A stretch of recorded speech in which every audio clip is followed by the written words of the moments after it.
Tem cada vez mais pessoas caindo no chamado jogo do tigrinho. O chamado jogo do tigrinho tem se mostrado perverso entre pessoas que não conseguem controlar a compulsão por apostas. É um jogo que promete altos lucros, só que a realidade é totalmente diferente. Desde o ano passado, Jéssica gastou mais de R$170 mil no jogo do tigrinho. E sim, eu perdi R$160 mil no jogo do tigrinho. Uma família tenta se reerguer depois que uma mulher morreu e deixou uma dívida imensa contraída em jogos online.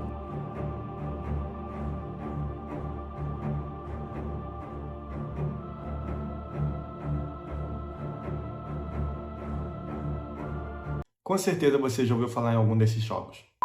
Fala, Alcateia, tudo bem com vocês? Eu sou Ronaldo Lobo, criador deste canal, educador financeiro, escritor, e a minha principal missão aqui é te ajudar a dominar o seu dinheiro e nunca ser dominado por ele. E quando eu digo dominar, é em todos os níveis, principalmente no psicológico, que é onde as apostas mais atuam. Mas vamos lá, vamos começar bem do começo. O que são apostas? Apesar de parecer algo novo, não é. Existem registros arqueológicos de apostas desde quando a raça humana era apenas um povo nômade. E obviamente nessa época não apostavam dinheiro, mas caças, terrenos, casas e até parentes. Loucura total. E não podemos esquecer de um dos jogos mais famosos, que é o baralho, que foi inventado no século XI pela China. Mas não é esse tipo de jogos e apostas que eu quero focar. Eu quero focar nas apostas online, mais conhecidos como bet. Que são jogos que dependem de um algoritmo, ou particularmente da sorte, para você conseguir ganhar um prêmio. Os jogos mais comuns são aqueles caça-níquel, em que você precisa acertar as mesmas imagens. Mas também existem as apostas esportivas, que nesse caso é quando você coloca o seu dinheiro pensando em um resultado de uma partida, seja de qualquer esporte. Alguns desses bets não possuem sede no Brasil,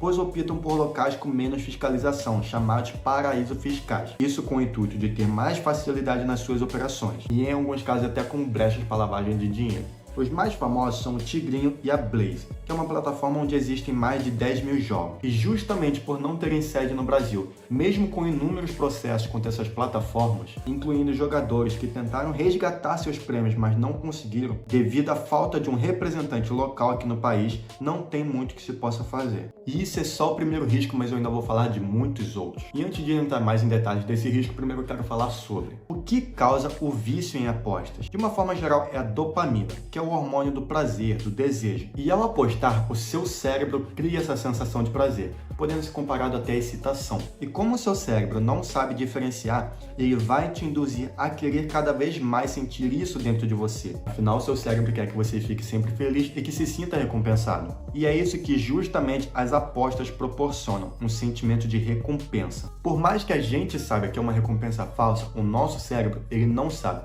E por isso ele vai querer que você busque a todo custo. E essa busca constante do sentimento de recompensa, junto com a facilidade de acesso, são os ingredientes perfeitos para o início de um vício. Pois uma característica da dopamina é que ela sobe muito rápido, mas da mesma forma desce muito rápido também. Ou seja, quando você tem esse pico de dopamina, você fica muito alegre rapidamente, mas logo ela passa. E isso cria um ciclo onde você fica cada vez mais buscando essa sensação. E é nesse momento que se torna um perigo, porque depois que o vício foi formado, por causa do desejo desenfreado, você começa a perder a noção da realidade. E aí podem surgir muitas consequências, como a falta de concentração, falta de poupança por você não conseguir mais juntar dinheiro, o desleixo com sua família, você começa a deixar ela de lado, a venda de materiais de casa para conseguir cada vez mais dinheiro, para conseguir apostar cada vez mais. E quando isso já não é o suficiente, você começa a ter um prejuízo financeiro, porque começa a usar o que você não tem, podendo te levar até a dívidas. Se você acha que parar por aqui ainda tem coisa pior. Porque o seu corpo ele também começa a reagir, já que agora os mensageiros do seu sistema nervoso estão comprometidos. Você libera mais sinais de estresse devido ao aumento de cortisol, gerando em você mau humor, má digestão, insônia, ansiedade, depressão e até problemas cardíacos. Isso tudo se resume a uma nova doença que foi criada justamente por causa do vício em apostas. O nome dessa doença é transtorno do jogo, que possui os seguintes sintomas. Aviso, vídeo no YouTube não é diagnóstico. Se você encontrar algum sintoma similar com o que você está passando, procure um especialista profissional. Você começa a ter quantias cada vez maiores de apostas, uma preocupação frequente, um retorno frequente ao jogo, joga quando está angustiado e quando está nervoso, irritabilidade quando tenta parar de jogar, não consegue parar mesmo tentando de várias maneiras, começa a depender de empréstimos para poder conseguir continuar jogando, sua mentira ela fica exagerada, você começa a negar demais que você não está viciado e por último, você leva a prejuízos pessoais, familiares e até profissionais. Talvez você está argumentando, Ronaldo, eu também já vi pessoas que investem e têm esses mesmos sintomas. Sim, pode até ser verdade, mas o fato de que pessoas que investiram errado por não respeitarem seu perfil de investidor não classifica as apostas como um investimento também. E eu tenho prova para isso. Apesar de muitas pessoas tentarem se justificar argumentando de que tudo se trata de uma especulação, afinal você está aplicando o seu dinheiro com uma expectativa de retorno que pode vir ou não, existem alguns fatores que diferenciam muito o mercado de aposta do mercado financeiro e principalmente comprovam que a aposta não é investir. A primeira diferença é que, diferente dos investimentos, nas apostas, mesmo diversificando, a sua chance de retorno é quase nula. E aqui eu trouxe até uma planilha para comprovar isso. Eu utilizei as seguintes variáveis para essa planilha. Primeira coisa foi o valor total apostado, aqui eu coloquei um exemplo de R$1.000. Também peguei os odds. Odds é o quanto que você vai ter de retorno pelaquela aposta. Vou explicar com mais detalhes. Por exemplo, um jogo entre Flamengo e Vasco.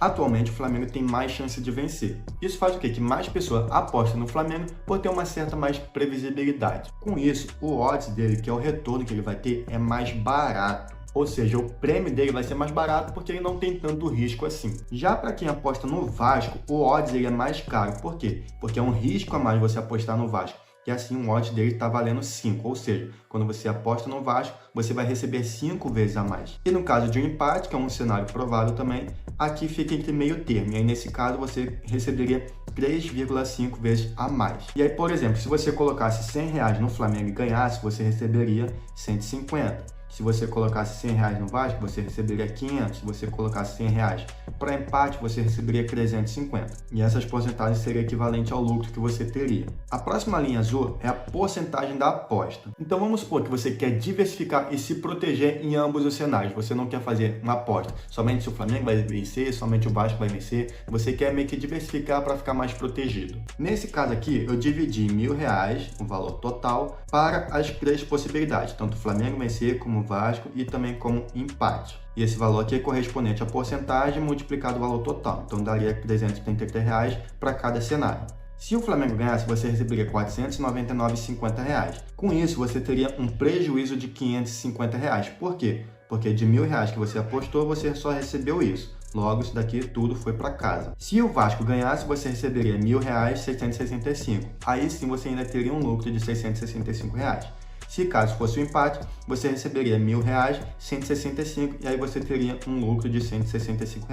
Tudo isso com base no que você apostou no valor total. E por que eu disse que mesmo diversificando você não consegue ter retorno? Porque independente de qual porcentagem que você coloque aqui nessa coluna, sempre vai ter algum cenário em que você fica no prejuízo. Então vamos supor que você colocaria 70% no Flamengo por ter mais chance de vencer, 15% para o Vasco e 15% para o empate. Nesse cenário aqui fica pior ainda, porque você só receberia mais se somente o Flamengo ganhasse. Porque se o Vasco ganhasse, você ia ficar no prejuízo e se desse empate, você ia ficar no prejuízo.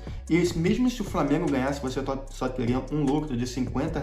E somente em alguns casos específicos é que a sua probabilidade de ganhar é maior, mas na maioria das vezes sempre vai ser essa proporção de 2 derrotas para 1 vitória. E quando for vitória vai ser num valor baixo. Eu até poderia compartilhar essa planilha com vocês, mas eu não vou fazer isso para ela não acabar caindo em mãos erradas. A segunda coisa que diferencia a aposta de investimentos é que nas apostas você não tem fundamento nenhum. Diferentemente dos investimentos que tanto para a bolsa de valores, mesmo se for análise técnica ou análise fundamentalista, você consegue encontrar fundamentos que justificam as suas ações, te dando mais segurança, previsibilidade e não dependendo apenas da sorte. A terceira coisa é que nas apostas nem a longo prazo recupera o seu dinheiro. Já nos investimentos, se você investiu e o seu dinheiro está rendendo baixo, se você tiver paciência de esperar, é bem provável, quase 100% de certeza, que ao longo prazo você vai recuperar o seu dinheiro e vai ter lucro. Nas apostas, perdeu, não tem o que fazer não. E o quarto e último fator é que a bolsa de valores tem mais fiscalização e regulamentação, diferente das casas de apostas, como eu falei no início, que muitas possuem sede até em outros países, justamente para ter menos fiscalização, isso dando brecha para fraude. Ou seja, a casa sempre vai ganhar. E outro detalhe que eu posso incluir é que as bolsas de valores e os investimentos de uma forma geral, eles trazem benefício para a nossa economia, diferente do mercado de apostas, pois possuem riscos gerais que prejudicam toda a população, como serviços mal prestados por funcionários que não dão devida atenção nas suas tarefas, aumento do crime organizado, já que alguns jogos são utilizados sim como lavagem de dinheiro, ou seja, quando você está apostando, você está financiando o crime. O brasileiro tem gastado bilhões por ano com apostas e isso tira dinheiro da nossa economia que poderia estar sendo utilizado para o nosso mesmo proveito. Com isso, gerando falta de arrecadação de impostos que gera mais inflação. Justamente pelo dinheiro não estar sendo utilizado na nossa economia, a arrecadação acaba indo para outros países. E quando a nossa arrecadação diminui, o governo precisa fazer alguma coisa porque ele precisa arrecadar dinheiro. E aí o que ele faz? Ele vai começar a aumentar os impostos, gerando mais inflação. Outro fator também é a diminuição de investidores na bolsa de valores. E as empresas com menos capital menos crescem,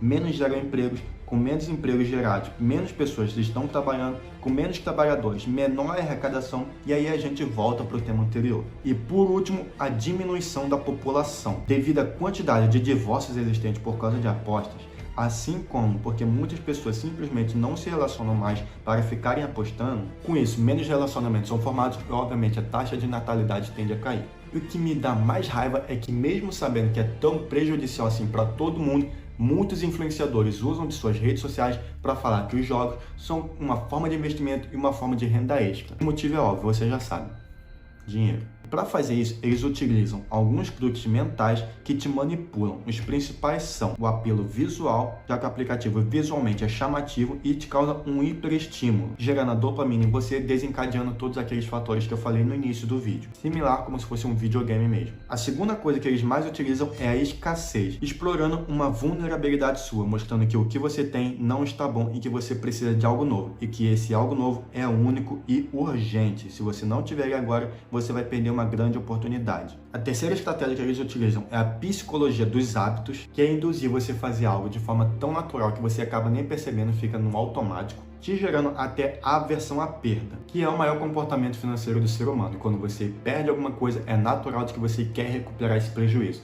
E é nesse momento que justamente começa o vício. Você fica querendo recuperar cada vez mais prejuízo e você não percebe que está se endividando cada vez mais. Além de que usam também uma manipulação mental. Talvez em alguns jogos você já deve ter percebido que eles não falam que você perdeu. Eles falam que foi por pouco ou que foi quase.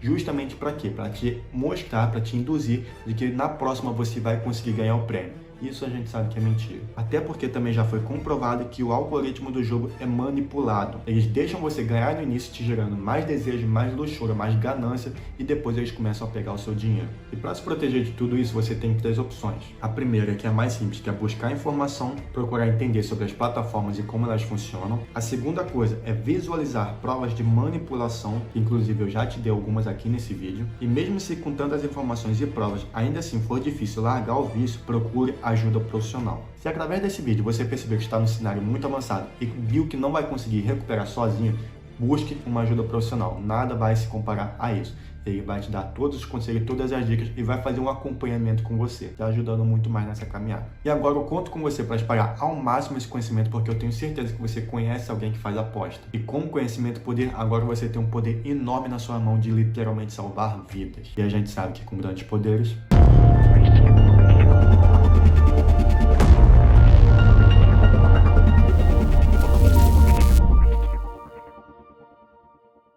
Eu cheguei a perder próximo de 300 mil reais no jogo. Eu comecei com valores pequenos, 10, 20 reais, né, as primeiras apostas. E aí, progressivamente, aos poucos eu fui aumentando. Eu cheguei a fazer apostas de 5 mil reais no dia. Um dia eu joguei uma faixa de uns 5 mil. No outro dia eu não trabalhava sem um centavo no bolso, eu querendo comer um pouco de manteiga. Um cafezinho eu não tinha esse dinheiro. E o ano passado, 2023, foi onde, de fato, eu passava um terço do meu dia fazendo apostas.